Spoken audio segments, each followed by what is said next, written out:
Hey there, welcome back to the podcast. Blazers lost tonight to the Pacers, but the takeaway in my book, at least from box score watching, because I didn't get a chance to watch it, was turn of Scoot Henderson, and that guy makes a difference. 17 points, 9 assists, one turnover. He had zero turnovers for a lot of the game, but yeah, it seems like the feel of the team is completely different when he's available. I didn't even know this until like a few days after it happened, but I guess he was in a car wreck and like hurt his back, and that's why he was out for at least a game or two. But nice to see him back. Yeah. I mean, you said it. The offense runs well. He's a point guard. That's what you need to know about him. He's a point guard. He does have some turnover issues at times, but tonight, 9-1 assist to turnover ratio. There you go. More games like that. We love to see that. And efficient scoring too. 3 of 4 from three. He was hitting some catch and shoot threes out there. And you go down the line, there were some other guys that had good nights as well on the stat sheet. Obviously, it was in a loss, so it was a good little tanking loss. But Anthony Simons, give it to the guy. He did have a couple buckets when the game was a little bit out of reach. He also missed a couple clutch free throws, but he did have a really good game other than that. 30 and 6. Um, he was having a good game overall. And then Aiton, give credit where credit's due. 17. What did he have? How many rebounds did he have? What, 12? 17, 12, and That's funny. My box score says oh, it 16. is 16, 12. I don't know why I said 17. 16, 12, and three blocks. So you can't really hate on that. 7 of 10 from the field. Um, Denny was in the starting lineup, right? He always stuffs the stat sheet. 16, 5, 7, 2 steals. He's got a lot of energy, right? Denergy, Denny G. Tumani was out there. So I mean, just down the lineup, right? There's some good numbers out there. They didn't get the W, but that's a good game. When you have a game like that when you're in a rebuilding year, you can't really get too mad at No it. Robert Williams, no Donovan Clingan. Yeah, Yeah. we were definitely a little small tonight, and I think that that kind of showed.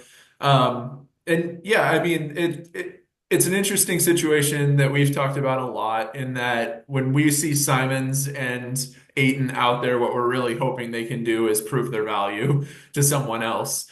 And I think that the box scores kind of reflect that. I mean, they definitely showed that they're still offensively pretty potent.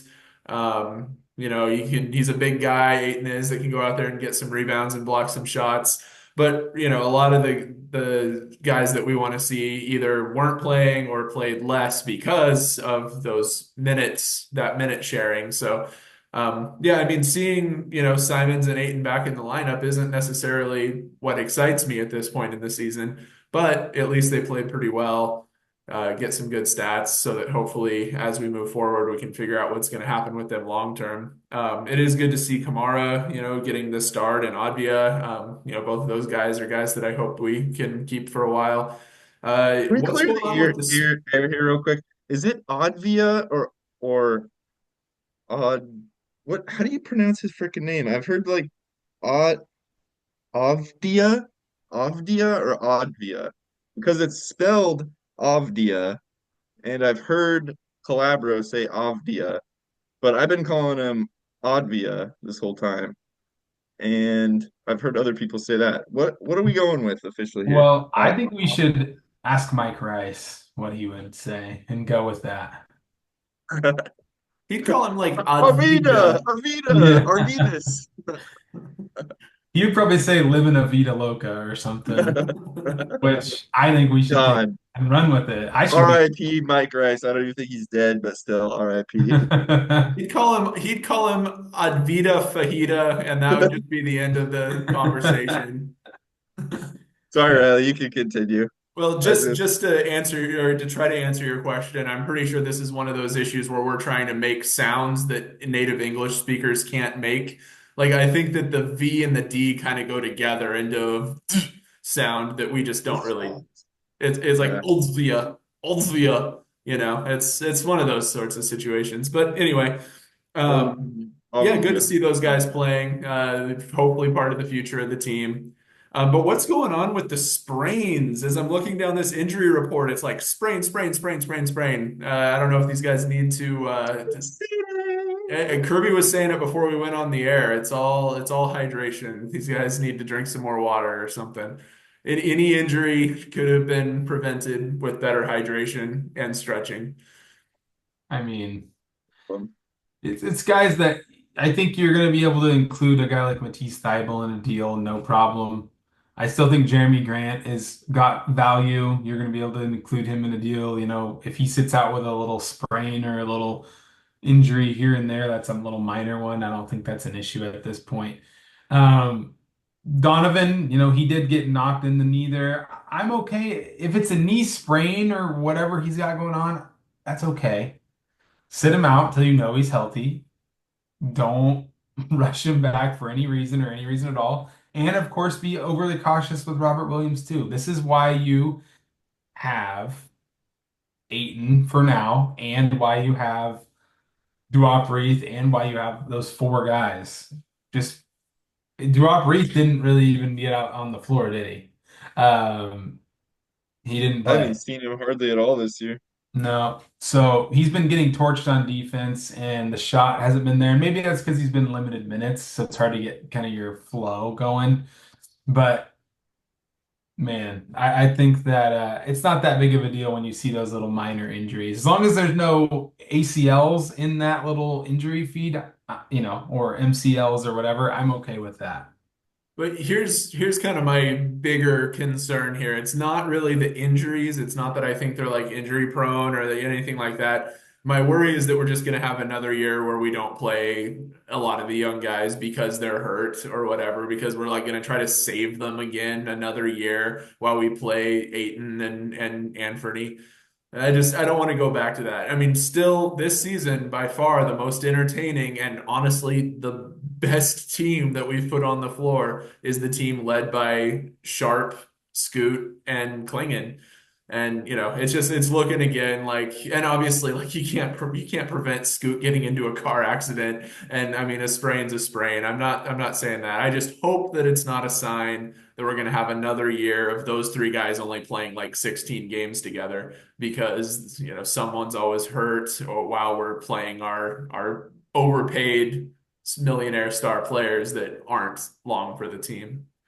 The good thing is, though, that Aiton and Simons aren't going to be playing 82 games this year. So it's not like it's either they play the young guys or they tank and get Cooper Flag. So it's not like those guys aren't going to be in the lineup for even 60 games or whatever. Looking at Aiton, he always kind of seems to have this game after taking about 2 weeks off. He'll have a nice, good looking double double, and then maybe another good game or two, and then it starts to trail off, and eventually he'll need another 2 weeks off.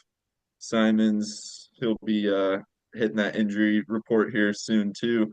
Both those guys can't stay on the floor, so I don't think we have to worry about it too much there. Hopefully, though, Scoot and Shaden can stay on the floor because those guys have missed a lot of games too in their short NBA careers. And at least Scoot so far has been coming back a little quicker. Last year, it seemed like he would have an injury and he would be out like several weeks. This time, he was just out a couple games, so it's nice to see him back so quickly. And doesn't really seem like he missed a beat too much. Last year, he would kind of gain some momentum, and then he would be out a couple weeks and come back, and it would take him a while to regain that momentum. But he came back gunslinging tonight, like I said, almost a double double, almost 10 assists, 9-1 assist to turnover ratio, and just clearly the only true point guard on this team and immediately makes the team look way better, really on both sides of the ball, distributing and then playing a lot better defense than any of the other point guard options for the Blazers. Yeah, I would say Banton has an interesting little wrinkle because of his size. I have seen him make some nice plays on the ball when they press full court. Occasionally, I have seen him like he had a crazy play in one of the games where somebody was trying to inbound the ball and he like caught it with one hand and threw it off of him. Like I've never even seen a play like it on like an inbounds play that he just caught it and threw it back at the guy off an inbounds and it caused a turnover. So he has those plays like that, but the problem with Banton that I've seen is the basketball IQ still needs some work. So he has some lapses, which I know they all do because they're all young, but Delano's Banton. Delano Banton's basketball IQ um, definitely can Do use some that 10 work. times fast. Yeah, I know. But he still, in his limited minutes tonight, he had another positive impact too. That's another thing that you like to see. Um, so I wanted to talk to you guys about another team really quick as we are just looking at the league because I am curious to talk about the rest of the league a little bit more tonight, so go for it, this Coleman. year is very interesting to me. It's just there's a lot of teams we could talk about, right? The Bucks, as we've lamented about them or talked about them in the past, are now all the way up to the fifth seed because the East is just so horrendous this year. They've looked a lot better too. The Knicks have now climbed up into the fourth seed. I still think they just abused the Minnesota Timberwolves in that trade. So the Magic, they're currently the three seed in the East. They're 13-7, right? They've got an almost 5 point differential. Their last 10 games, they're 9-1 without their best player. What is the ceiling? What have been, I mean, nobody talks about them because nobody, they're the Magic, but what is the ceiling? Can we go to the Eastern Conference Finals already? Like, are they going to be buyers at the deadline? And what can we do here? I still think they need more shooting. That seemed to be their Achilles heel last year in the playoffs is the reason that they couldn't get past, I don't even remember who, into the second round, or did they make it to the second? Whatever. When they got eliminated, their shooting was an issue. They added Caldwell Pope, who is a catch and shoot guy and a good defender, but I still feel like they probably need another shooter, another spacer potentially.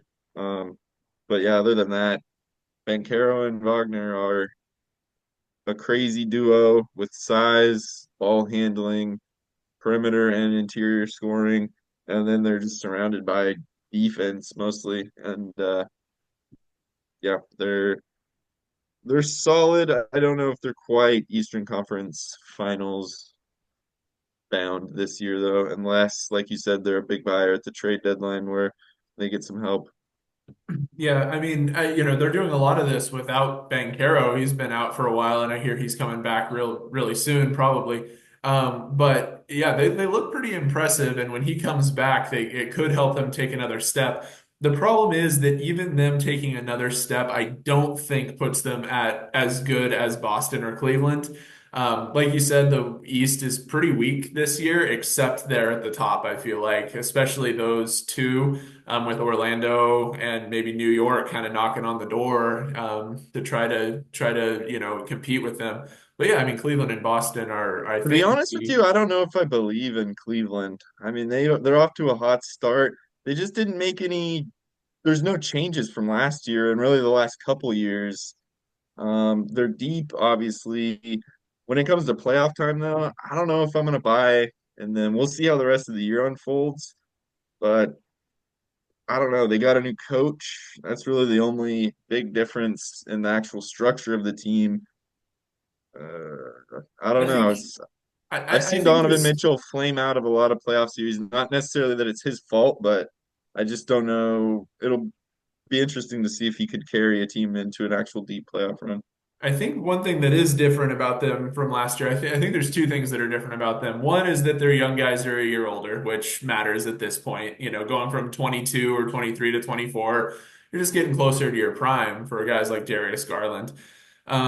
As far as Donovan Mitchell goes, I don't know for sure, and I don't claim to know enough about his psychology to say, but there was some weirdness going on last year where it was just really uncertain whether he was sticking around or not, and then he signed his big extension and now he's in and he came out just absolutely like wildfire this year. So I mean, I don't know if, there's some level of just comfort, stability, and just being all in, and I mean, if he wasn't all in last year, I mean, that's not great. That says something bad about how he plays on a year he's negotiating. But I don't know. They look different to me this year. They look more ready to take that step. I still don't think they're as good as Boston, though. I think it's Boston out of the East. But yeah, I think Orlando is still a step behind. We'll see how Bankero is when he comes back. One quick point to make about the Orlando Magic. Kirby, you said they need another shooter. Can you guess what position they're in three-point shooting in the league currently? Go. Since you're making a big deal out of it, I'm gonna go like number one, No. number 30. Yes. Okay. They are currently shooting 30.6% from I three. couldn't tell if you were saying that I was that far off or that No, you on are the money spot with it. on, good sir. Okay. You know the Blazers. He might not be a sharp shooting yet this year, but he has been known to be a 40% three-point shooter. Have a three-point shooter on their team who just had a good three-point shooting night tonight. Yep. I'm just gonna keep making that connection as long as we need I to. was And where's I he was talking from? to Where's he Oh, from? Orlando. Is Yeah, I that don't is that his know. hometown? Just saying. I was talking to Riley a few nights ago about this particular individual, and I was saying that, the eye test, he's looked horrendous this year, but then I went and looked at the stats and realized how bad he was shooting, and that kind of made it click for me. Like, oh, that's why he's looked this bad. Shooting 37% from the field, 29% from three.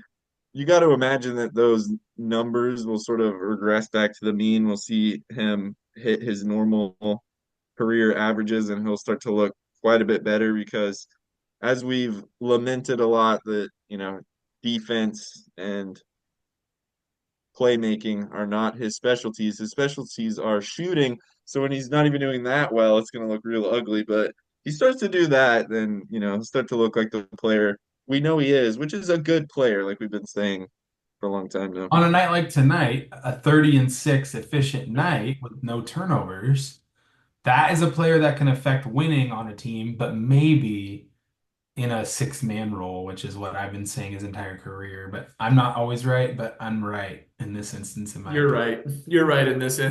He could be a really good sixth man on a good team for sure. And I put him think on a team like I don't know. There's a few teams I can think of, but even I mean, right now it almost feels like even Denver could use someone like him. But just any team like that that's like built pretty well, has a really solid starting lineup, but needs like a scoring punch off the bench that doesn't have to handle the ball and like run the point and stuff because we know that's not his specialty.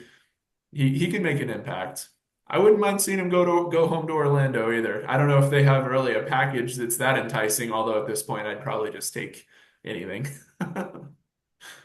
Another Magic stat, 9-0 at home, only undefeated team left at their building. something in the water in Florida, and it's not going to be fluoride for long. Oh, political. Nice. Well, yeah. Whatever it is in the water in Florida is definitely trying to kill you. Yeah. It's probably Gators and the Magic. Pythons. Anacondas. Yeah. Right now the Thunder are up 65 to 50 on the Warriors, the two top seeds in the West going at it. Wait, We touched on the the Warriors a Warriors are little bit. frauds? Is that what you're saying? We touched on that a little bit last week, and I think since then they blew a 20-point home lead to the Nets. They're currently getting smacked by the Thunder, starting to come back down to earth, maybe just a little bit. I do love seeing Draymond's face on the sideline as they lose to the Nets, as they blow a 20-point lead. He really makes that team fun to root against. And wanted to quickly also mention today, I was thinking about, and it seems like every time I open up Instagram, I see a highlight of LaMelo Ball. That dude is having a crazy year Yeah. so far. Speaking of another guy that's has hardly played 60 games or more in a season, hopefully he can stay healthy because he's averaging 31 a game right now, That's hitting crazy. like I think like six threes a game, 5.7 or something like that. What was it? 4.5 threes. But yeah, he played 75 games in his second season, 36 in his third, 22 last year. So he has the injury bug. If he can stay healthy, clearly kind of the next prolific scoring guard. 31 and 7 currently. That is, Brandon Miller also has been balling out. He's been looking pretty dang good as well. Not that yes. I don't think it's really translated to wins, has it? Well, 6-12, not but yet. if those are your two cornerstones moving forward, they might have got their pieces, and then they have one more. I mean, I know they're always perennially in the draft, but they've now changed ownership, and those are kind of their two guys now. Ooh, Staloon has hardly got any minutes this year. I was just looking at he's played 15 games, averaging like 17 minutes a game and averaging under 4 points a game. So he hasn't really developed yet. But like we talked about when the draft was coming up, he's 19 years old and very raw. So he could yeah. in a few years be that third option for them. But right now, kind of behind Miller and Bridges. They couldn't have a lot of forwards as it goes. But Grant Williams did just have a season-ending injury. Crazy we're talking about the Hornets right now, wild team to go to, but I just wanted to mention LaMelo because he's number 2 in the league in scoring right now, going off. That is crazy. Pistons have been putting together some wins as well. If we're talking about random Eastern Conference teams, I've been seeing, Jaden Ivey just hit a game winner the other day. Yep. They might be kind of starting to turn the corner and put some stuff together. Maybe not world beaters. This has to be their best year in probably what, like 5 or 6 years, best start to the season. They're 8-12 right now. Usually at this point they're 1-19 or something. This has to be their best year ever. 8 and 12. That is just imagine saying that as Best year since Chauncey was still oh leading man. the team down there. That is I have to say though, while we're talking about kind of random teams, doing a little league roundup here, I think I'd rather be a Pistons fan right now than a Phoenix Suns fan because I feel like they are in a lot of trouble moving forward in the future because I don't think this team's got it and they have sold the farm to put this team together. Last night they looked pretty decent against LA with on Durant's comeback, but that's about it. And they're having a wow. pretty rough start, and I still just don't think they figured out how to play together. They got beat pretty good by the Nets tonight, coming off They of had a that one. 5 game losing streak before that last one against the Lakers. Yeah. And that was with a lot of that was without Durant. But like, what is that? That doesn't really change anything because they're probably going to have to play without Durant again, or they're going to have to play without Bradley Beal again. It's just they got these three guys that all kind of do the same thing, and a lot of them have injury problems. And they like, I don't even know if they can win with all three of them healthy. But they definitely can't win without all three of them healthy. So I Man, feel pretty bad for Suns fans right now because their future looks bleak. If Durant bounces after this season, like Durant and Beal might be out of there, and they have like nothing left in the tank. They sold it all to get those guys. I'm curious about one specific player's stats on the Is it Phoenix Yusuf Nurkic? Suns. Yeah, yeah, it is. So I'm gonna look that You up. love you love He's Schadenfreude 9 and 10. He's averaging nine Yusuf and Nurkic. 10. 9 and 10. Let's look at the shooting splits really quick, please. You. Oh, I love this. Well, okay, this is kind of petty of me, but let's just go into the shooting Nurk split. fever? You got Nerd some Nurk fever. fever? 9 and 10, right? So we're shooting 40% from the field. Yusuf Nurkic, 40% from the field, 30% from three, 66% from the line. Yeesh. What happened to that guy? Jeez, he was so good for like a hot second. I guess he snapped his leg in two or something, but it seems like yeah, To the his people that ability to were going off on me in the comments saying, we can build the winner around Yusuf Nurkic, what were you thinking? You were not correct. I'm sorry. And I don't like to gloat on things, but people were coming after me about Nurkic, and I was trying to tell them the guy, I loved the guy in Nurk Fever era, but really he started to get to where he was kind of the talk guy, but he wasn't backing it up. Like he was talking a lot and talking and talking and talking, but it was too much for me. I couldn't handle it. So I don't like seeing people struggle like that, but it's more like, and I told you so, which I guess It is is crazy looking at his stats like pre and post injury. Pre-injury, 15 and 10, on, about 50% shooting, 77% from the line. Then the year that he only played 8 games, I can't remember. I think that was after he came back from the injury. He came back and played like 8 games right at the end of the year. He he averaged did. 17 and 10, still pretty good. But then the next year, he played 37 games, averaged 11 and 9. Year after that, 56 games, got it back up to 15 and 11, but started taking a lot more threes per game. Then 52 games in his last year with Portland, averaged 13 and 9. Just kind of slowly started to tail off. Kept having injuries. The broken leg sort of just led to various injuries. Just couldn't really stay healthy. And you are right that he became just like more known for the media stuff than any on court stuff. But man, that was first couple of years when he came into Portland, and They were we fun. we traded Plumlee for him. That was one of the only O'Shea moves that actually worked that I can think of. That, and maybe his only good move that he made as Blazers GM.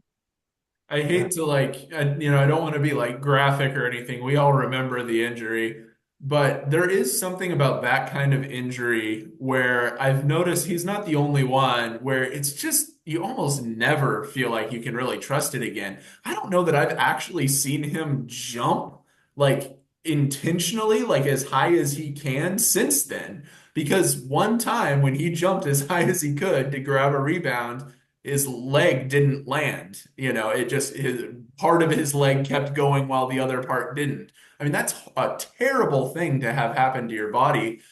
I just don't think you really recovered from it mentally, and I don't know if you can recover from that mentally. It seems like a lot of guys with an injury like that, they have to like either change the way they play the game or they're just never quite the same. I just don't think he's ever been the same since that happened. I don't think he goes up with the same abandon that he did before. And when you're that, I mean, he was effective as a seven something guy jumping as high as he could to go get the ball. No one was even close. Until he had to stop jumping. Yeah, Well, and then he tried to kind of go into that finesse game, the shooting game, and that just never worked for him too much. Career 28% three-point shooter, and he has no touch around the rim. He's got to go up and dunk it. If he tries to do those little flip shots that are the infamous Nurkic flip shot, it never works. So it's kind of too bad for him that he did have to rely on his athleticism, and once that went, he just didn't really have the touch or the skill, I guess you could say, to find a different route to be effective. Like a Brook Lopez is an example of a guy who totally changed his game and extended his career big time. I just want to give a shout out to former Blazers Trendon Watford, Keon Johnson on the Brooklyn Nets bench. Keon Johnson, 2 of 5, 4 points, 3 rebounds, and assists, but he had 5 fouls. Trendon Watford, though, the next Draymond Green, as we know him on this channel, 18 points, 3 assists, 2 rebounds on 6 of 13 shooting, so 2 of 6 from three. Let's Good go game for trending. Watford. We knew he could be a solid player. I miss him. He was fun to watch at times. I was talking to Riley a few days ago just about like former Blazers and how there's like none in like the last 15 years that I like wish were on the team, that as far as the role players go, like the stars obviously, and injuries you can, but like even Dame might be the only one. Like CJ, no. Like Alan Crabb, Gary Trent Jr., like you said, the Trendon Watfords, the Brandon Williams, the Like there's so many, and none of them ever went. Will Barton, even him, no. So Shout out to on Patty that, Mills. Patty Mills had it built yeah, himself a Patty. nice career. Thanks, guys. We'll see you next time. Bye bye. Bye.